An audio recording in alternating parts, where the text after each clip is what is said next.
Alright, so one of the worst things I found about these Jeeps is the lighting in the rear. It doesn't matter, it makes it worse that if you have a rack similar to like mine here. But the rear dome light just doesn't do it for illuminating your cargo space, especially if you're in the trail or you're camping or whatnot. So we're going to fix that today, and the way we're going to fix that is we're going to use some of this cheap LED strip lighting you get on Amazon. But instead of just running the light all around the place and having all this light places we don't want it, what we're going to do, we're going to make some cuts along the strips here, and we're going to make our own leads on the end of them, and we're going to just place the lighting where we need it and run our wires to a central switch. So you can get an idea of what I mean. We're essentially going to do this, and then we're going to seal it all up, run our wires around, and hook it up to a switch. So first thing I'm going to do is I'm going to find out where I want all these lights. I'm going to cut the sections out that I need, label them, and then solder some leads on them.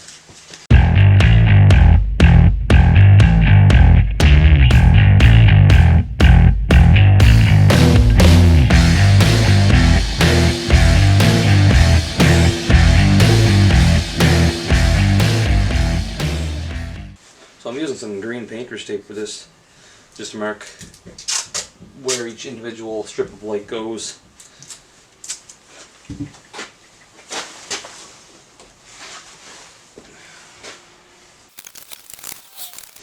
Now I know this is probably super out of focus and really hard to see, but it's important to cut along the cut line and try to leave as much on each side as you can. That way it's easier for you to solder your leads on when that time comes. Just like that.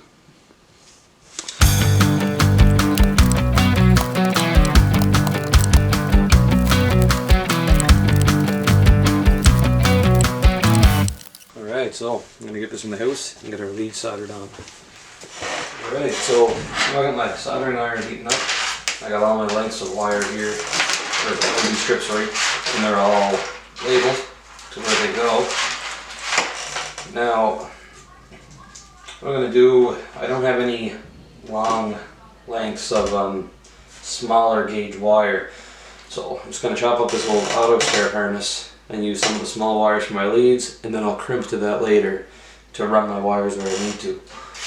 Now, I highly recommend doing a few practice solders on a couple small pieces of this, just so you get the trick of it down. I guess it's a real small spot to solder to. You can see here, you're going to try to be soldering two leads here and here, positive and negative. So I recommend doing a few practice runs, and then you should be okay to go. It's going to be using a small fine point soldering iron like this, and some small solder, real thin stuff.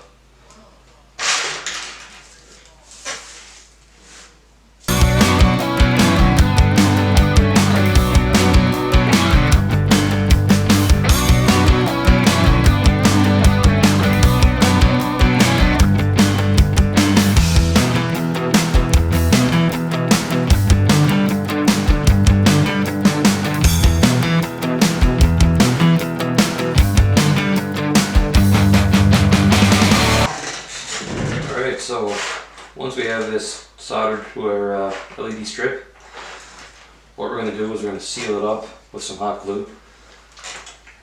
So there's a couple reasons for putting the hot glue on the leads coming off of this LED strip. One of which being is securement, to help secure the solder. Solder's pretty brittle. When it rattles around and whatnot, it'll eventually crack off. Especially off of a flexible piece like this, so it helps to secure the soldered leads to the board.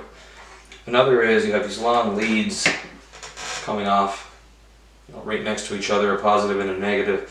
It is possible over time these leads could contact each other and create a short, and we don't want that, so the glue actually fills the gap in between them.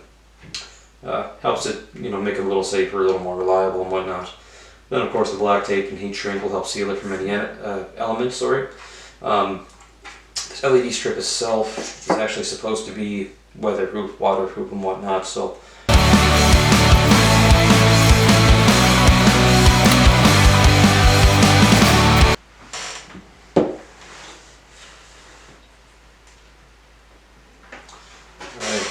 it starts to harden. I'm going to put a little piece of black tape around it.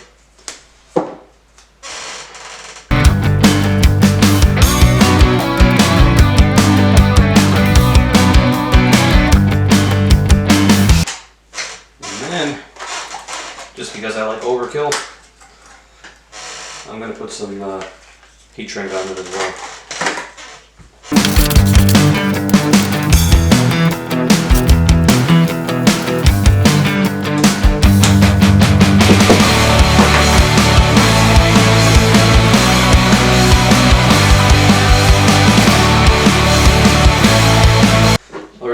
We got our leads all made up from our LED strips. They're all trimmed off, all sealed up, ready to rock. Now what we're going to do next is bring these down, install these in the Jeep in the corresponding locations we marked off, and then wire them up. Alright, so now that we got all those areas wiped off, dried, we can go about sticking our strip lights in place.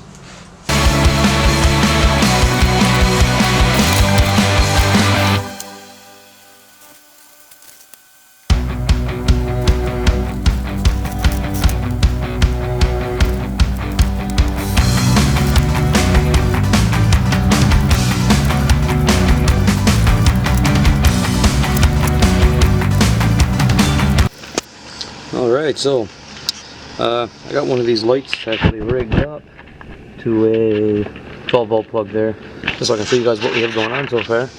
We got the strips cut and put in place. You see here, and it's a little dark up here, but there's one on each side and in the center, along with up here and on our glass. So all we have to do now is wire them up and hook them to a switch. I pulled this interior panel off. I achieved that by removing this one big plastic screw right inside here. You have to take off a little panel to get at that.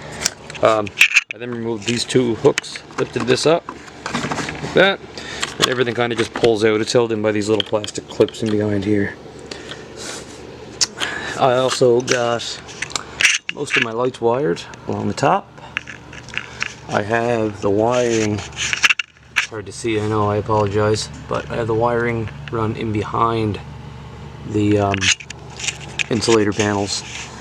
Also, for the strip that I have up inside of here, I have the wiring run through this OEM grommet here. I popped this all apart. It comes apart pretty easily, a little flathead, pop it apart. I ran my wires through here, join them up with these ones. Now we're going to run our wires down. I got to wire these bottom two, and then they're all going to meet under this panel here. This is where we're going to hook up our switch. We're going to get our power and ground from the power and ground at this 12 volt outlet. Alright guys, so what we got done so far here. Excuse the lighting. I obviously had to just, unplug the lights that I had rigged up earlier and to get this wiring done. So I got all my lights wired. All the wiring is tucked in behind the insulation tops. You still see a bit of it here and there, but I mean, it's not really the end of the world for a quick, cheap DIY, and this way you get the lights wherever you want them. Now, I got all my wires connected, and they run down to two central wires right here.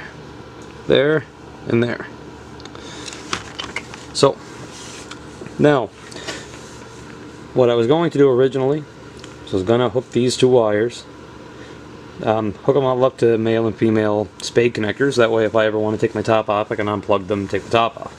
Now, I have female spade connectors I totally forgot to go and buy some male ones, so I'm gonna rig that up in the future, just so you know. Food for thought there. Anyways, I got the switch all hooked up and it is wired.